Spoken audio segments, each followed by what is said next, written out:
Cesaro has challenged Roman Reigns. He wants to step up, but will Roman Reigns acknowledge Cesaro? We're going to get into it in just a second, so take 1 sec and join us in a sec. Yeah, messed up my words there, but still, let's get into it. Smackdown review.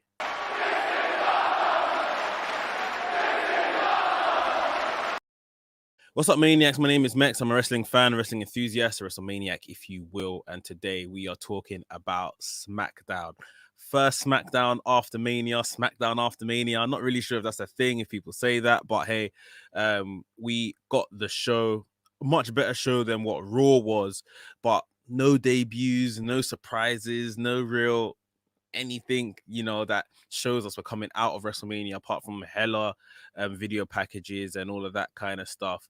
But the creation of some new angles and things like that. So we're going to talk about that in just a second. So stay tuned. And in case you didn't know, right here at WrestleManiac UK, I discuss all things that's WWE and AEW. So if this sounds like the place for you, make sure you hit the subscribe button and make sure you hit the notification bell as well, so you get notified each and every time I drop a new video. Ladies and gentlemen, without further ado, let's get into it. SmackDown review. The show opened up with the head of the table coming out, taking his sweet time. Him, Paul Heyman, and I even love the fact they've added the accolade of Andre the Giant Memorial Battle Royal winner, main event Jay, as they came out. I know we don't think a lot of that title, but it gives him an accolade as well, So they came out to the ring, and Roman Reigns was very much, gloating, very arrogant, very confident. I done exactly what I told you I was gonna do. I still stand here as your Universal Champion, all that kind of stuff.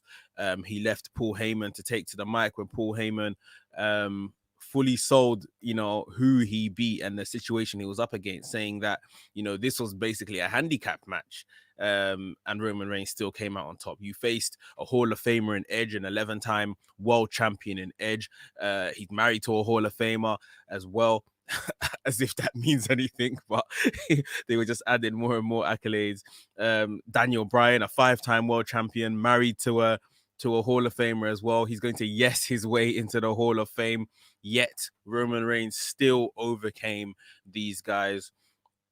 And Roman Reigns went back on the mic, and Roman said that, there is nobody now that should have the audacity in this locker room to step to me. They see what I'm capable of, the caliber of people that I'm beating. No one should step to me, which is always a wrestling cue for someone down the entranceway to now make their entrance. This time it was Cesaro. Cesaro, someone that I know on this channel I've spoken about, that would be, given the fact that if he beats Rollins at WrestleMania, I was saying this before WrestleMania, that I would expect him to get a program with Roman Reigns afterwards. Probably not win it, just maybe main event a couple level B pay-per-views in terms of Backlash and maybe some other ones between Money in the Bank and SummerSlam. But it's a good spot for Cesaro, So yeah, right in that prediction, Cesaro came out, and he came out and face to face with Roman Reigns, and he stared at Roman Reigns for a long time. Roman stared back like, what's this guy doing in my face? Cesaro goes to get a microphone. Roman Reigns and Paul Heyman and them just left the ring. Didn't even look back. Like, so rude, so disrespectful. This guy's come out to say something and you're not even hanging around. You don't want to hear what he has to say. I thought that was a stroke of genius. Very disrespectful. Cesaro ended up just dropping the microphone, didn't say anything, which I thought was even more kind of good to add to this segment, because some people would be like, oh, I'll say it anyway, or you're gonna hear this anyway. It's like, yeah, he was bamboozled as well, sort of thing. So yeah, great opening to the show. Cesaro went backstage and asked the general managers, Sonya Deville and Adam Pearce, I want a match with Roman Reigns. And Sonya said that, okay, well, I can try and sort that out for you, which kind of surprised Adam Pearce. But yeah, we'll see in the end if Cesaro got his match. In fact, I'll just say now, no, he didn't. Roman, as he doesn't go out, doesn't tend to compete on SmackDown. He sent out main event Jay. So Cesaro versus main event Jay was our main event on the night. So yeah, Cesaro had to, prove that he can go through Jay Uso before we got round to Roman Reigns. So yeah, that's how the show pretty much opened up. Really good, really effective promo segment from Roman Reigns, as per in these last few months. Selling that he doesn't care, doesn't want to hear what Cesaro has to say was fantastic. But yeah, so we move on to the first action on the night: Rey Mysterio versus Otis.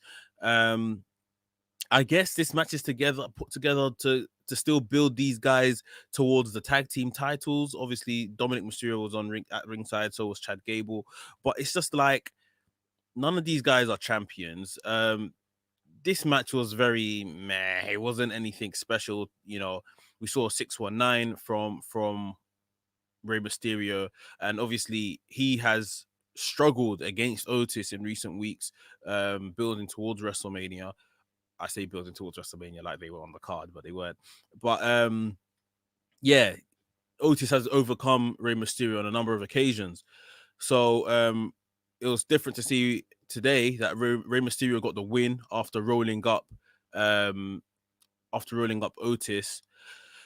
Otis, all furious, chased him out the ring. Rey Mysterio, Dominic Mysterio ran up the entranceway. Dominic Mysterio doing the little, the belt thing around Rey Mysterio's waist, his dad's waist. It's kind of like, who are you sending the message to? Otis? Well, Otis isn't a tag team champion or any champion. So, yeah, it was a bit bizarre. But, yeah, this is just a bit of a nothing match thrown together. I mean, we'll see if this picks up. We had more tag team action on the night, more meaningful tag team action, which we'll get to in just a second. Another match that took place on the card was Sami Zayn versus Kevin Owens. Sami Zayn came out and Sami Zayn took to the mic and he was saying, look, things didn't go to plan. Logan Paul was poisoned by Kevin Owens. Logan Paul was meant to be my guest and all this kind of stuff. And he wanted to challenge Kevin Owens with no distractions at ringside or anything like that. Kevin Owens came out and they had a match, basically a WrestleMania rematch. Very good. It is, these two are just always going to give you a good match, man. And so athletic in places, so much kind of dangerous or borderline dangerous looking stuff they're putting together. Yeah, it was a really good match. It was a really good match. Coming towards the ending sequence of the match, we saw Sami Zayn like basically run away. He went up the entranceway, had enough, wasn't going to compete in this match any longer. So he was counted out. Kevin Owens left the ring as Sami Zayn was walking away to go up the entranceway and bring him back. He had won the match at this point, like I say, but he brought him back into the ring and gave Sami Zayn a stunner. So I'm guessing that these guys are going to go for a bit longer, maybe all the way to this WrestleMania Backlash pay-per-view. I'm happy to see it because these two just do good work in the ring. They're just so good together. The chemistry is amazing. But the story behind it is a bit weak. Like, I thought it was a bit weak in the first instance that got them to WrestleMania, but I thought these two are going to have a great match at WrestleMania, and I was happy that these two got a WrestleMania match together, against each other. But now it's like, if you want to really continue this, let's put some real legs and stuff behind it, let's give it some more energy. But yeah, that looks like it's going to continue. Right, we had a celebration for the new SmackDown Women's Champion that we're going to get onto in just a second. But before we do, guys, please smash the like button. If you're enjoying today's video, today's review, please smash the like button. It does loads for the channel. It puts this video in front of more people so more people can see what we're doing right here at WrestleManiac UK. And I thoroughly appreciate it every time you guys do hit the like button. So please, one more time, hit the like button. Thank you very much. Street Profits, they came out initially because, they're going to have a match for the tag team championships against Dolph Ziggler and Robert Roode. But they came out a bit before that because they were having a celebration party for Bianca Belair.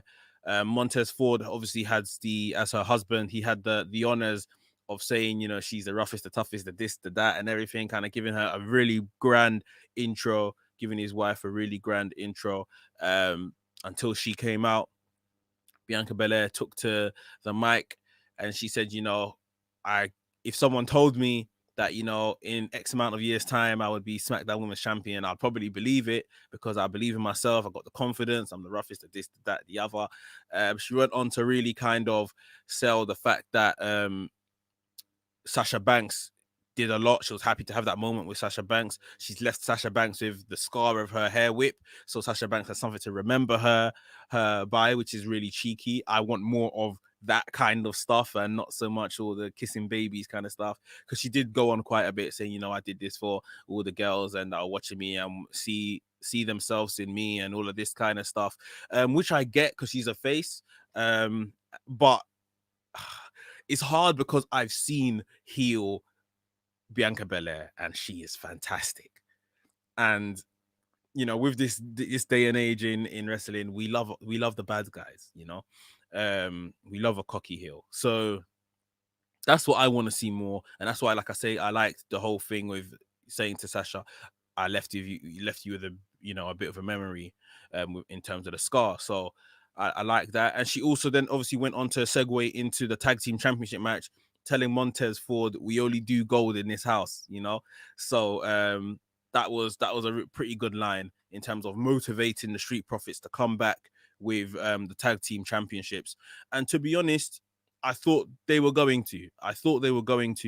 Because of how grand the day was and everything. And it's like, I think they've got, I mean, they probably will win it again somewhere down the line, but I think that Jimmy Uso isn't too far away from returning, and Jay and Jimmy versus Street Profits for those tag championships would be a great program. But anyway, they have to win them back first. So we went into the match of the Street Profits versus Dolph Ziggler and Robert Roode. Really good match. Really, really good match.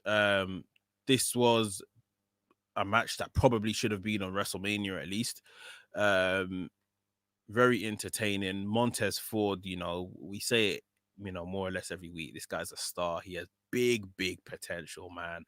I really look forward to eventually one day seeing him in a singles capacity and how he can navigate through that world. Very, very, very entertaining match. A near fall where, you know, we saw Dawkins hit Robert Roode with a spine buster, and Montez Ford went up top, one of the big frog splashes that he does, but Dolph Ziggler interrupted it. Montez Ford continued some offense on Robert Roode, but he missed when Dolph Ziggler slyly tagged himself in, and as he was still attacking Robert Roode, he got hit with a zigzag and pinned, and the Dirty Dogs, Dolph Ziggler and Robert Roode, retained the SmackDown Tag Team Championships. Like I say, really good match. Yeah, probably one of the better matches on the night. This and, you know, the main event, which we're going to discuss in a second. Yeah, I think they just need to do a bit more with the SmackDown tag division and make them more visible. Like Rey Mysterio's match earlier on in the night with Otis probably should have just been a tag match. But yeah, I think this is going to be good going forward, and Street Profits will win. And like I say, I'm looking forward to Jimmy Uso coming back, aligning himself with Jay, and then kind of forming like a couple more tag teams into that division. Before we kind of leave this segment in its entirety, Sasha Banks had a backstage interview with Kayla Braxton, and Kayla Braxton said, you know, obviously you heard the words of Bianca Belair and all this kind of stuff. We see the mark that she left on you. They zoomed in on the scar on her stomach area, and it's like, what do you have to say about it? Sasha Banks was just seething. She had nothing to say. She stormed off, and it looked like maybe she was going to go for Bianca Belair, but she didn't. We didn't see her or Bianca Belair again on the show. So yeah, I guess we're gonna see where that's gonna come. And then we saw a promo from Bailey. Bailey pretty much saying that, you know, Bianca Belair is all here boasting, blah blah blah. Sasha Banks can't even get a word out. So Bailey said she's kind of involving herself in this angle, and that she's coming for the SmackDown Women's Championship. You know, she's a role model. This that she's wearing her role model t-shirt. So it looks like this is gonna probably head into a triple threat scenario for the next couple of months. Bianca Belair, Bailey, Sasha Banks. I think is brilliant. Three of the top performers, or three top women in WWE. Sorry, or at least in SmackDown right now. So I think that's going to be a good little program. And you know, that's probably Bianca Belair's first. She'll retain it maybe by pinning Bailey, so that she doesn't have to pin Sasha again, so that Sasha doesn't start looking weak. I can only imagine that's the thinking behind it. But yeah, I think it's a great way to kind of get these guys all involved again. Talking about the women's division, we had a pretty pointless match. Natalia versus Shayna Basler. What was this? What was the point in this? You know, the match quality itself, it's not the best, which is crazy given the level of the people involved in terms of Natalia and Shayna Basler. In terms of story, you know, yes, they had the tag team championship match at WrestleMania, but why are they having singles competition? And thirdly, the tag team championship, you know, the champion should only be allowed to come over to other brands to have tag team championship matches, or at least tag matches to determine number one contenders. Shayna Baszler is a member of the Raw roster. She shouldn't be having singles matches on SmackDown, in my opinion. I just think it makes things messy. There are women there, you know. There are women there. If Natalia is now a tag team competitor, fine. Let's get Carmella on the show, you know. Billie Kay, Peyton Royce that you just got rid of. Like, there's Carmella. There's a whole load of other women on this roster that aren't getting shown, you know. It doesn't sit well with me. It don't sit well with me at all. In the end, Natalia got the win over Shayna Baszler. Another win. I recently done a post on my Instagram that I think at the time when I done the post, I think out of 11 singles matches, Shayna Baszler had lost 7 of them. So I guess this is another one. Lost 8 out of 12 now. It's not good reading for someone that was formidable in NXT, but I'm learning myself that, you know, this NXT to main roster crossover, it's like a new different land. You don't get treated the same. Your legend doesn't continue. So yeah, it was just a bit of a nothing segment. We saw Tamina attack Nia Jax after the match, where Nia Jax tried to attack Natalia. So Tamina and Natalia, I guess, are still maybe in the hunt, thinking about going for the tag championships. That's all I got from this. Otherwise, it was just a bit of a waste. And that gets us on to last but not least, our main event: Cesaro challenging main event Jay Uso. And before this, you know, let me just say, how many times did they show that UFO promo package in the show of Cesaro giving Seth Rollins the UFO? How, like, literally maybe about 5 or 6 times? It must have been.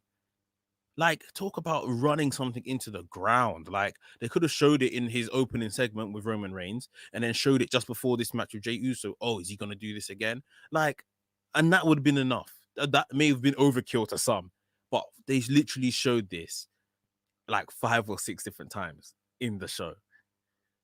Absolutely crazy. Like, yeah, Cesaro versus Jey Uso was a really good match, as you can imagine. Main event Jay's been putting on brilliant matches, despite not winning many of these. And to be honest, I did think that, oh my God, this is going to be another main event for main event Jay that he's actually not going to win, which really diminishes, or it already has diminished, the fact that he's main event Jay. But like I'm saying, they put on a very, very good performance. The match got interrupted when Seth Rollins came out in the middle of Cesaro doing the swings to Jay Uso. He's done about 6 or 7 rotations, and then we saw Seth Rollins run out and attack Cesaro and hit him in the back of the head with a forearm. He then left the ring. We saw Seth Rollins on the entranceway giving it the large, you know, saying that, oh, that Cesaro, you think you're finished with me? You're not finished with me. I'm like industry standard and all of this kind of stuff. Yeah, really laying into Cesaro. So just when you think that Cesaro is about to step up to the Universal Championship picture, it looks like he's got some unfinished business with Seth Rollins, which I think should be finished. Personally, I wouldn't mind Seth Rollins having a little program with Daniel Bryan or someone. But yeah, I think that this should be done and let Cesaro kind of kick on. Maybe they just want to do, like we say, WrestleMania Backlash and get a rematch out of it before Cesaro maybe and most likely involves himself in the Money in the Bank picture the following month, June. So we will see. We will see what comes of this, but not a bad SmackDown, better than Raw anyway.